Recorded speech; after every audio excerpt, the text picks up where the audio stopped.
No. Tigers. Fight, Tigers, fight, Tigers, fight.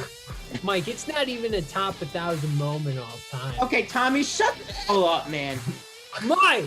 Of course, I'm gonna go with the right answer. It's Ryan Eads of the Baltimore Orioles. He's only wore the number 80 for 8 games. He's only one of 2 players. You know what? No, I'm not going to take this. Welcome back to Go Chat. We are here with episode 105.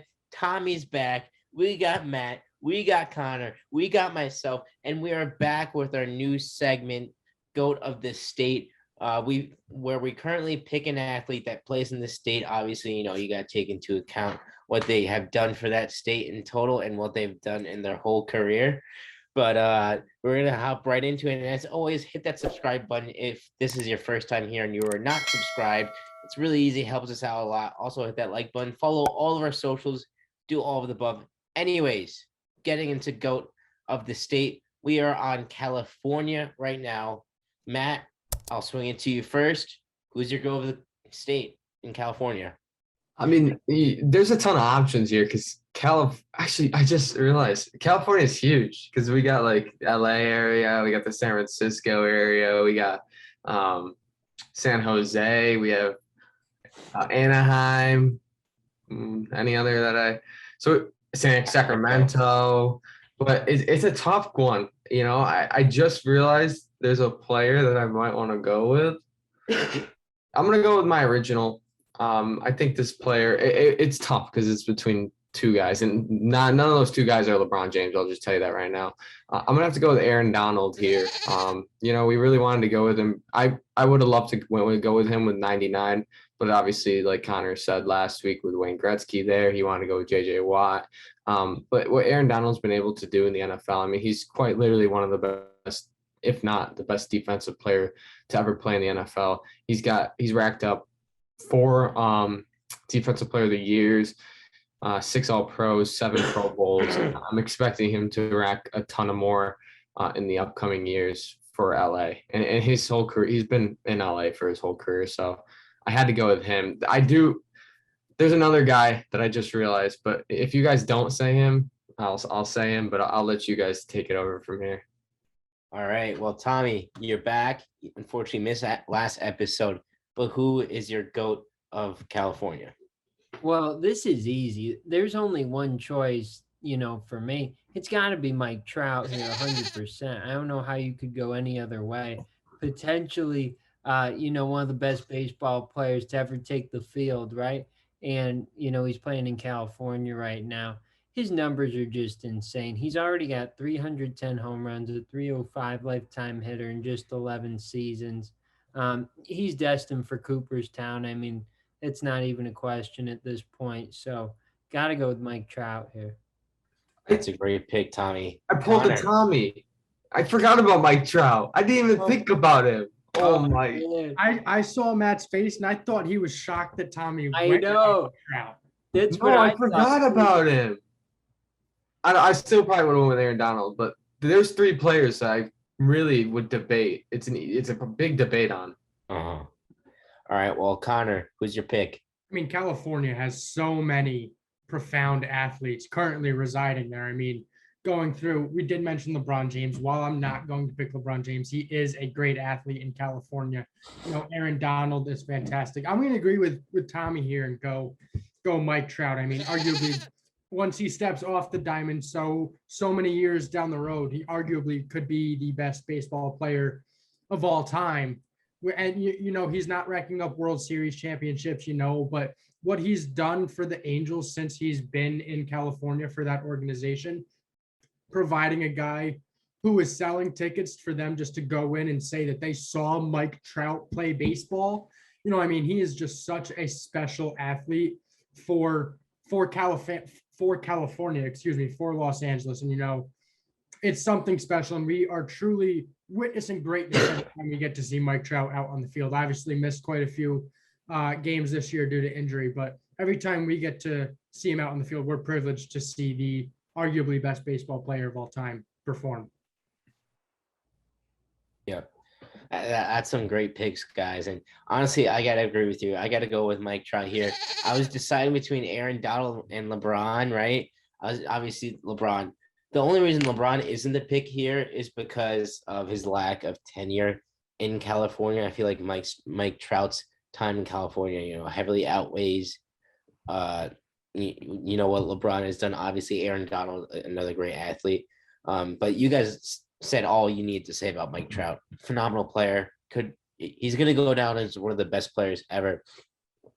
I do want to give a shout out to another baseball player in California, Clayton Kershaw. I'm kind of surprised that his name wasn't brought up, but he's heading straight into Cooperstown too. He already has his ticket booked. I mean, he's one of the only pitchers ever to win an MVP. He's a 3-time Cy Young, Triple Crown winner. He finally won a World Series last year. I mean, 5-time ERA title champion. I mean, for our generation, he's probably the most dominant starting pitcher, that we've grown up with, right? In the 2010s, he's probably the most dominant pitcher in the 2010s. And obviously, there are some other great options like Verlander and Scherzer and stuff like that.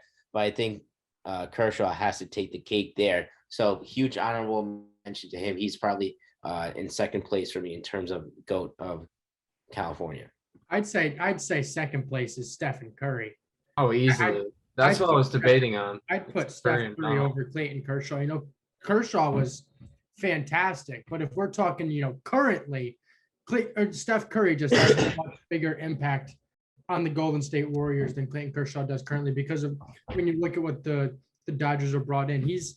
Kershaw is now the 2, arguably the 3 in that rotation with Scherzer and Walker Buehler really emerging as really good, viable pitchers in the MLB. So, I mean, what Steph Curry has done in his career as a Golden State Warrior, I mean, MVPs, championships, he's going down as one of the greatest, if not the greatest 3-point shooter of all time. That is a debate that I am willing to have. You guys all know my take on that. But, I mean, Steph Curry is the close second here for me. That's another great pick. There are just so many great athletes. Some of them just slip your mind. Mike Trout, obviously Steph, right? He's another great pick. I think I still would take Kershaw. Obviously, currently Steph is a much better player than Kershaw. Kershaw's coming to the tail end of his career, but I think I would still give Kershaw the slight edge over Curry just because of the totality of his career. Anyways, we talk slip in our minds. We got to remember back to go to the number 27. Tommy picked Vladimir Guerrero over Mike Trout. So, I mean, Matt, today it's you who's feeling a little left out of the loop there, forgetting Mike Trout. Let's not forget our baseball guy himself forgot Mike Trout not too long ago. Go to the number 27. That is true. I was trying to get clever with that one though, because he was in the Hall of Fame. Like I forgot it, but I just forgot. No excuses. No excuses. It was a Hall of Famer though. At least it wasn't like I didn't pick Stanton. I didn't pick as well as he's played. But So disappointed. Nevertheless, we've already started with some great baseball talk for today. A lot of very good debates about the state of California. We have even more baseball talk coming for you. The MLB postseason is here. We've already seen 2 teams eliminated from the postseason. We'll talk about that. We'll talk about the matchups heading in to the rest of the postseason, who we have winning our World Series. We'll get right into that right after this. Welcome back to Go Chat, and we're here to talk all about MLB postseason. Going up towards the postseason, we thought in the AL wildcard race, we'd have a lot of dramatics going on. Wound up not going down to that. It was Boston and the Yankees in that AL wildcard game. No game 163. Obviously, everyone knows the result by now. The Boston Red Sox came out and won that game 6-2. Over on the National League side, we had the Dodgers beating the Cardinals. The Cardinals, who I thought were the hottest team in baseball. I mean, they had a stretch where they won, I think it was 17 straight games. They couldn't lose.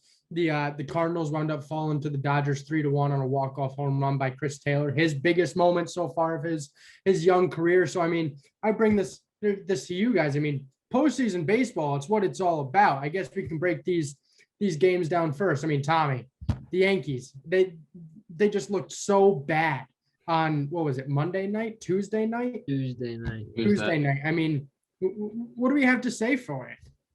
I think that game was a good representation of the whole season, just frustrating in every way imaginable. unable to get the timely hit. They struggled offensively the whole year. Obviously, they had their moments because, they were a 92-win team. But at the same time, it's like it was incredibly frustrating. I mean, you see Garrett Cole come out there, and, it is one game and obviously the biggest game of the year. So I don't want to give him too hard of a time because it is just one game. But, you think about since the spider tack incident, he has not pitched well, and that carried over into the postseason, which is a big concern. His ERA is over 5 during that time, but we can get into that another time. But it's just incredibly frustrating. I mean, you think about so many different moments in that game. Judge getting thrown out at home plate, sent by Phil Nevin, back in the 6th inning. Obviously, a questionable call there, and I get what he was trying to do. I mean, you have Joey Gallo coming up right after, who's hitting, 199, I think, on the season, which is just atrocious. I mean, he has 2 sacrifice flies, I believe, in his entire career. So from Phil Nevin's perspective, I can get it. You're trying to get, a run to score and be down by, just a run. But, incredibly frustrating game for the Yankees. And just the season as a whole, this should be a wake-up call that they have to make some changes. I don't know personally, and we can talk about this another time because I know we're just talking about the wild card, but I think Aaron Boone will be back as much as I think, a change could be necessary, but we'll see. Mike, I mean, you're the Mets fan. I'm sure this was glory for you on Tuesday night, seeing the Yankees fall after your hatred for the Yankees. I mean, what do you think of the game? Yeah, I was very happy that the Yankees lost. I don't even feel bad for Tommy every time the Yankees lose. He's the only Yankees fan I feel bad for. All of the other Yankees fans are super obnoxious. I can't even say anything because I'm an obnoxious Mets fan. But Connor, I couldn't care less for you. Anyways, yeah, the Yankees it was a perfect representation of their whole season. Just pure disappointment. They had some flashes of points where they could come back in the game, but Garrett Cole, like Tommy said, ever since the foreign substance banning in the MLB, he's pitched like a number 3 pitcher. It's just that simple. He reverted back to his days in Pittsburgh before he got traded to Houston and started going on that great run in Houston that he had that earned him that $300 million contract. But they got to shake something up. I don't know if it's going to be the players, if Aaron Boone's going to go, I don't know if they could fire Brian Cashman, even at the extreme end of that scale. I doubt that will ever happen because he's a good general manager, but there's so many different ways that the Yankees can approach this next season, and they need to switch something up because it has not been working for 5 years since 2016. They keep playing the same teams over and over and over again in the playoffs, and they just can't find a way to beat them. Matt, I mean, what are your thoughts? The Yankees suck. I mean, what else can I say? They just underperform every year. They need to fire Aaron Boone, in my opinion. I know it might not be one. I think a lot of Yankees fans want Boone fired. I don't know about you, Tommy. Yeah. You don't seem that angry. I want to see some more anger from you, Tommy. Pull that out. The Red Sox just beat the Yankees, and the Yankees are not going to be in the finals. Pull it out, Tommy. Well, I do have some thoughts. Here's what I'll say about Aaron Boone. Hal Steinbrenner is a big fan of his, and he said throughout this whole time that Aaron Boone isn't the problem, so I have no reason to believe that he'll be fired. I mean, and here's the thing. His contract is up, right? So it's easy to go in another direction. But personally, this is what I could see happening. Brian Cashman, been around since 96, right? I don't see him getting fired. He has 1 year left on his deal. I could easily see Hal Steinbrenner giving Boone a 1 year contract, and then they get to finish it out together. Cashman and Boone have a chance to make something happen next year, and if they don't, then they'll move on. I think that it would be better to get that process rolling, but just with the way that Hal Steinbrenner operates, I don't think that's going to happen. But I think it's a bigger conversation about baseball as a whole, right? with analytics, I don't necessarily know if this is Aaron Boone's problem. It might be a whole organizational thing because, like you said, it's been year after year. They haven't won a World Series or even been to a World Series since 2009. So that shows that there's a big problem in the organization and their philosophy is not working. I mean, you take a look at the Rays, $60 million payroll, right? They have 100 wins this year. And, best team in the American League. And the Yankees have over $200 million and year after year they can't get it done, which is absolutely absurd. I mean, if that isn't a wake-up call, I don't know what it is. They have to make changes this off season. I think that changes will be made. I could see Marcus Timms potentially, he's their hitting coach, getting fired. But, hopefully they can prove to the fans that they do show a commitment to winning in one sense, but at the same time they run out the same philosophy and something's got to change. But we'll see when it is. I feel like Boone will be back, but I'm not necessarily sure he should be. Aaron Boone needs to be fired. Okay, I'm going to get my first words in here. Aaron Boone needs to be fired. You need a coach of a team. You have so many talented players on the team. I mean, Stanton's really come alive. Aaron Judge, if it wasn't for Vladdy and Shohei, could be in the conversation for an AL MVP for how he played this year. I mean, 39 home runs and over 90 RBIs with over a 300 average. He's playing so well. You bring in Anthony Rizzo and Joey Gallo. Joey Gallo, his average as it may be, has a great swing for Yankee Stadium. You have all these players with great qualities and they're not being brought out. And, you need a coach who's going to go and fight for you or hold you accountable. I remember back last week when the Yankees were in a series against the Rays fighting for a playoff spot, and that ball gets past the catcher on a strike 3 called on Gleyber Torres, and he's jogging down to first base. And Aaron Judge has to be the one in the dugout to go over and say something to him. No, you hold your players accountable. If they feel like they can do that under your watch, you're the freaking problem. And I don't care what Hal Steinbrenner thinks about Aaron Boone. We're not going to use Marcus Thames or Phil Nevin as scapegoats, right? Aaron Boone has not done anything productive for this team since he's been the manager of the team. He stepped in and has done the same thing that Joe Girardi did post 2009 after a World Series. They've gotten into the postseason and then they've lost. Year in and year out, I don't care how many years in a row they've made the postseason, they're not being productive and winning those key games in the postseason. And the games that they're winning in the postseason are against the freaking Minnesota Twins. And then they can't beat any other team in it. They're 18-2 in the postseason against the Minnesota Twins, and then well below 500 against any other team. Something has to change in the Yankees organization. Aaron Boone on Tuesday night in his press conference is saying teams have caught up to us and we have to get better. The only way for that organization to get better is you get a new person in there to manage those ball players. You're paying Garrett Cole $324 million and he can't go out there and get you more than 2+ innings. I get it. It's a 1-game scenario. Maybe he goes back out there. They win that game. He has a showing late in the playoffs, whatever. He has a game like how we had against Houston during the summer. Shutout, stuff like that.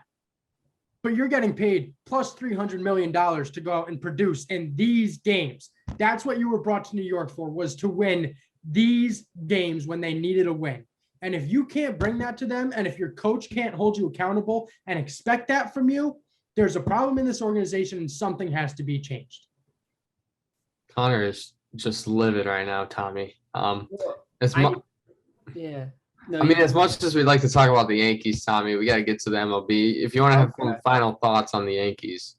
No, I was just going to say, I definitely get where Connor's coming from. I just think with, what Hal Steinbrenner, the decisions he's made in his career, I just don't see it happening. And I do agree, but I think that it is an organizational thing. I think it goes higher up than just Aaron Boone. I think that, a lot of the decisions he makes are given to him by the numbers, but like you said, we got to move on and we'll see. We'll talk about it as the off season progresses. There's a lot of big decisions to make. So, all right. We have another wild card game on Wednesday night. That was a great game in Los Angeles. I mean, back and forth. That was the baseball game that you like to see in October. A 3-1 victory for the Los Angeles Dodgers after a walk-off home run, 2-run home run by Chris Taylor into left field. I mean, we saw Juan Soto at that game supporting Trey Turner. It was a great environment. It was a great environment there. I mean, that's playoff baseball. That's what you love to see. I mean, what did you guys expect from that game? Go ahead, Matt. Just the pitching matchup in general with Max Scherzer and Adam Wainwright there. That was a game to look into, and Adam Wainwright, obviously notably the go to number 50, had a good showing in the beginning. I actually watched this whole game, pretty much the whole game. I did not see that home run because I decided to go to bed, which was obviously a bad choice. But I did watch the whole game. Adam Wainwright, he looked pretty good when he was playing. He had that one tremendous catch. I thought it hit him in the back, but I guess it didn't. That was tremendous. But when you have a pitching matchup like that, we knew it was going to be a great game, and that's kind of what we got. The Dodgers towards the end, they came in clutch. I love this Dodgers team. I'm cheering for them until the final. Or I'm cheering for them the whole way because for Max Scherzer and Trey Turner, it was so heartwarming to see Juan Soto and Trey at the end. My boys. Mike? Oh, sorry. I couldn't hear you for a second. This was a great game, great pitching matchup. Connor, don't shake your head. Please don't do that. Anyways, this is a great pitching matchup. Obviously, Max Scherzer came out and dealt. I was kind of surprised that Dave Roberts took him out in like the 5th inning. He was pitching really well. Maybe he just felt more comfortable with his bullpen. Maybe he's saving Scherzer's arm for the rest of the playoff. But that would have been a bold move, since you're tied 1-1 and all that stuff. But I gotta give some credit to the Cardinals. They came out, they fought, they clawed their way into the playoffs off a 17-game winning streak, and without the youngest rotation in baseball. I mean, most of their pitching pieces are very old. Adam Wainwright, how old is he right now? He is 40 years old, and he's still out here pitching wild card games. He arguably had the best season of his career at age 40, which is ridiculous to say. They have John Lester, some other guys that are older. Really, the only young pitcher on that staff is Jack Flaherty, and he didn't pitch this game, right? I just got to give some credit to the Cardinals. It was a great game. Would have loved to see a little more hitting, but two of the most unsung heroes in two of the most disappointing players on the Dodgers this season, Cody Bellinger, Chris Taylor, came up big for them in the 9th inning, and they're looking like a World Series contender right now. What else is there to say? Tommy, I'm going to pose a different question for you. Do you think this was the last game we see of Yadier Molina's career? You're muted, sir. You're muted, buddy. Sorry, buddy. No, I don't. I think he said he is coming back next year, and that'll be it. But no, Yadi's great. I mean, definitely sad to see his career coming towards the end. But he and Wainwright are going to come back for one more. That's great. I hadn't heard any report about Yadi. So, I mean, Yadi has been such a figure since we've really been growing up. He's always been a part of the game. So it's so weird, as we get older, these players come to the end of their careers that we've really grown up watching. I mean, for us as Yankee fans, it was Andy Pettitte and Mariano Rivera, Derek Jeter, CC Sabathia. It's just crazy that, these players that we grew up watching are slowly ending their careers as professional athletes. Brett Gardner too. You never know. I don't care about Brett Gardner. What are you talking about? He was longest tenured Yankee. He won a World Series. Other than that, he has not done crap for the Yankees since like 2015. Oh my goodness. What has he done that's been productive for the Yankees? No more Yankee talk. We can talk about this off air. Whatever. We have more postseason to look forward to. We are now in the AL and NLDS. We have the Rays facing off against the Red Sox, and then Houston and the White Sox.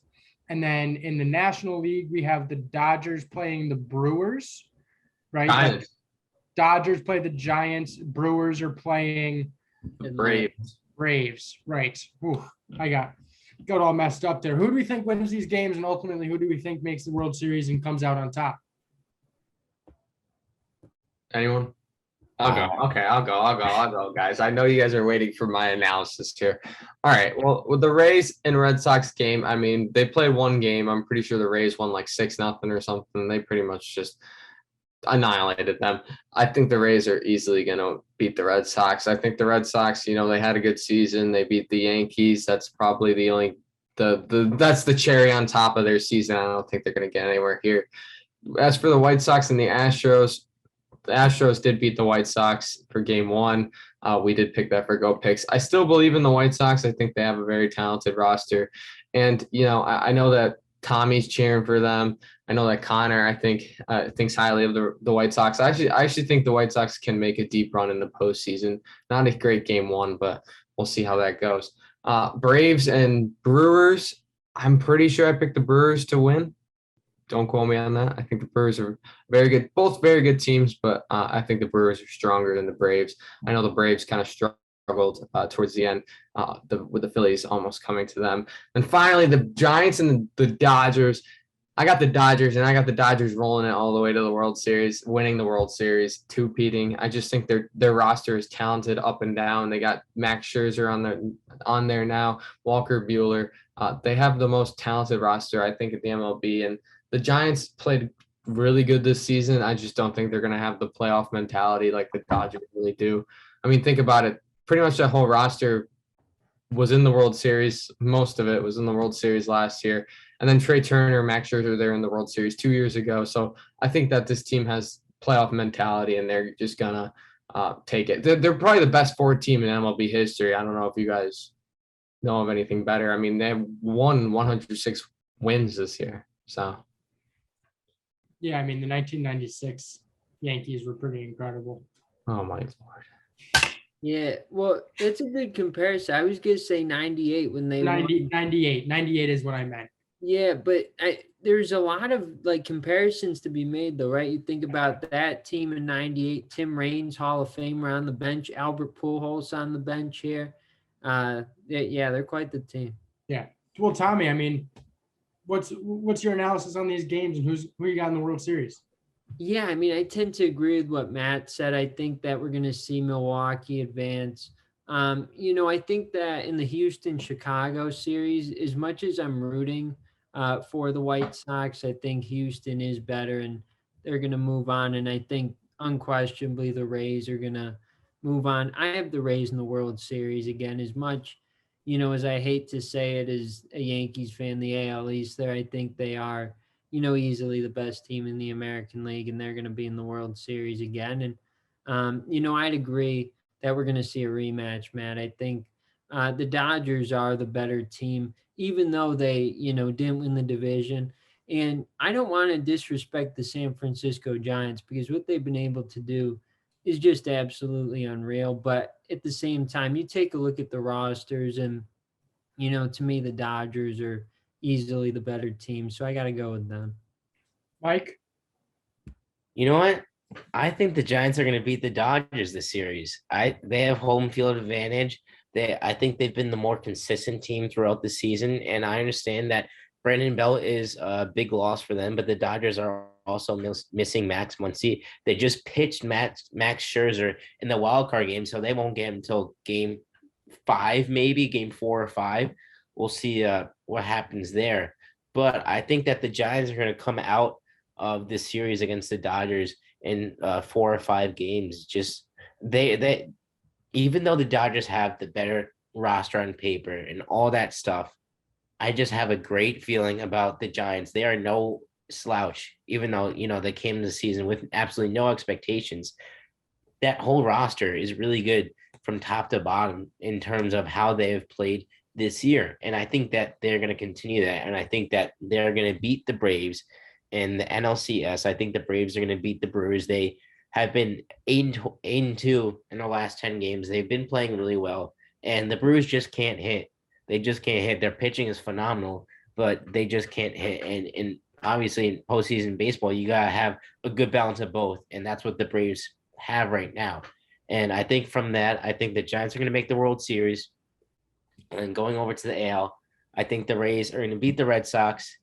Obviously, I think they'll be in 3 or 4 games. The Rays are just so good. And coming into this Astros White Sox series, I thought the White Sox were going to be able to beat the Astros, but after seeing game one, and I feel like me and so many others do this every year, we do not take into account the level of play that the Astros elevate in the playoffs year after year after year. Jose Altuve and the Astros have been to 4 straight ALCS championship series or something crazy like that. So year after year, they continue to perform. And I think it's going to be Rays Astros in the ALCS again. And the Rays will continue onto the World Series and beat the San Francisco Giants in the World Series to win the World Series. That's what's going to happen. You can book it. I feel more comfortable with my picks, by the way. So as Matt said, I've been really high on the Chicago White Sox. After I saw the wild card games, I've changed my thought process a little bit. I have the Rays winning, moving on to the ALCS. I have Houston beating the White Sox in the ALDS. So that's the American League side. I have the Brewers and the Dodgers moving on to the NLCS. And then for my World Series matchup, I have a rematch of the 2017 World Series. Houston Astros versus the Los Angeles Dodgers. And the Dodgers are going to come out with something to prove. And I mean, that's going to be a huge matchup. In my eyes, I think that's what's going to happen. And I think it will just be, viewership for the MLB will be skyrocketed if that's the series. Obviously 2017 Houston Astros cheating scandal, everything like that. Obviously potentially the Yankees or the Dodgers a World Series there in 2017. I think that's just what's going to happen. Houston, they do have a really good roster. They have played really well throughout the season. So it'll be good to see them going through and see what they can do. But yeah, for my rematch, for my World Series, it's going to be a rematch of 2017 between Houston and Los Angeles. Good job, Connor. Let's go Dodgers, boys. Any final thoughts before we head into the go of the week? Or go to the go picks, whatever, same thing. All right, we'll be heading into go picks, and then after that, we got the go of the week. Welcome back to Go Chat. We got go picks coming up. You check the leaderboard out. It's a close race. Mike is got a record of 4-3. I don't remember this. No, he's got a record of 5-3. I have 4-4. Tommy and Connor have 3-5. Tommy, by the way, congratulations on winning. Thank you. I couldn't believe it. It was a nice comeback, and it was fun. It was a really good choke effort by Mike there. It was awesome. All right, well, we got college football. Mike, you haven't won a college football game in 2 weeks, hence the choking 2 weeks ago. We got Penn State versus Iowa. Iowa's number 3, Penn State's number 4. Who are you going to go with? I'll go with Iowa here. They're at home. They just have a really good team. Obviously, Penn State has been great, but I think they've been overperforming a little bit this season. I think Iowa is the more complete team. I'm going to have to agree with you there. I'm going to go with Iowa. I'm not too thrilled with Penn State's offense. They have a good defense, but I'm not too thrilled with their offense. Tommy. Yeah, I got to agree. Got to go with Iowa in this one. All right, Connor. I'm going to go with Penn State. I think this game is really going to come down to coaching, and I just think Penn State has the better coach. Both teams are incredibly competitive, and I just think James Franklin's going to be able to come out, and he's coached in big games before like this, and I think he's going to be able to find a way to get the Nittany Lions the win. All right, we got the Jets versus the Falcons. This game's in London, boys. 9:30 a.m. Set your timers. Wake up. I know Connor will be up. Mike, who do you think is going to win that game? I hate to say it, but I think the Jets are winning this game. The Falcons without Russell Gage and Calvin Ridley. It's going to be the Cordell Patterson and Mike Davis show all day. And I think the Jets are going to be able to slow them down a little bit. And they're going to take advantage of that weak Falcons secondary. I'm going to go with Atlanta. I think it's going to hurt not having Ridley or Gage there. But Patterson he's more than just a running back. We all know that. And I think he's going to find ways to get through that Jets defense. Jets defensive line is tremendous. Don't get me wrong. I just think that they're going to find a way to get through there with Matt Ryan. Tommy? Yeah, I got to agree with you, Matt. Got to go with Atlanta in this one. As much as I'd like to pick Connor's Jets, I don't know. I'm just not feeling it. But that's exciting. Big game in London, so that'll be fun to watch. Connor, we all know. It's the Jets. Without Russell Gage and Calvin Ridley, I mean, we saw what the Jets defense was able to do to Tannehill last week without his 2 top targets, 7 sacks. And Atlanta's offensive line really isn't that great either. I definitely think you could watch out for Cordell Patterson. I think Kyle Pitts could have a big game. He really hasn't had that big breakout game of his rookie career so far. So I think he could be a big focal point. But, John Franklin Myers got paid on Thursday night. So I think that defense is really going to rally around him and try to have a big game. He's probably going to try to have a big game over there. I think the Jets are going to be able to slow down that Atlanta offense, and Zach Wilson's starting to look better. So I'm going to go with the Jets. All right, we got Cleveland and the Chargers. This game is at 425. Mike? I'm going to pick Cleveland here. I'm going to pick Super Bowl favorite. I'm going to pick Cleveland here. Connor, please shut your mouth next time. I think that Cleveland is going to be able to run the ball very well against the Chargers defense. And I understand Baker Mayfield, he's struggling with torn labrum or something like that, but I think that they'll be able to overcome it, and their defense is elite, and I think that they can slow down Justin Herbert just enough to come out victorious in this game. Well, I'm going to have to go with Justin Herbert and that Los Angeles Chargers team. I mean, what can you say? Austin Eckler is playing at top. He's top. Connor, you got to close your mouth, bro. Like surprise Pikachu. He's at the top of his level. Mike Williams is playing at the top of his level. So is Keenan Allen. Jared Cook looked good last week. I just think the Chargers offense is just going to power through. Tommy? Yeah, I'm gonna pick with you again. I think, Matt. I go with the Chargers in this one. It's like, as much as I'd like to go the other way, I gotta go with LA. They are the home team, so come on, who else am I gonna go with? But Connor? Let me just tell you, the Browns ain't winning. They're just not. So I'm gonna go with the Chargers. Gosh. All right. Kansas City, Buffalo, Sunday Night Football. This is a great game, guys. Patrick Mahomes going up against Josh Allen. Mike, the floor is yours. This is a great game. I think this is going to be a very high scoring game, and I think Kansas City is going to come out on top. I don't think that they're losing 2 games in a row at Arrowhead. So you're picking Kansas City? Yep. Cool. I'm going to go with Buffalo. I think they're a different dog this year. Their defense is playing tremendous. Kansas City's defenses, I'm not too thrilled with them, and I just think Josh Allen is playing at the top of – he's playing – I wouldn't say the top peak of his level because he played pretty darn good last year, but he's playing pretty darn good this year too. Tommy? This is tough. I'm going to go with the Bills in this one. Tommy, you agreed with me the whole time. I thank you for believing in me. I know. Hey, I got to get back up there. I know it's only the second week. It's only the second of 6 or 12. I don't like being low in the standings, though. I'm used to winning with the crowd now. I don't like being. Tommy's got an ego now.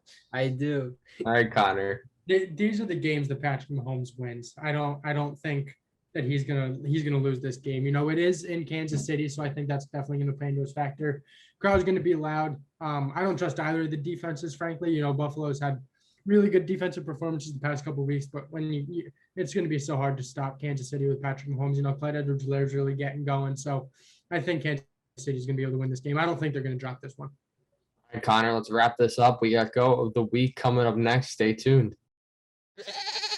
Welcome back to Go Chat. We are back with the Go of the Week to finish off this episode. Last week, Go of the Week, Justin Tucker did win. I think I won my 26th.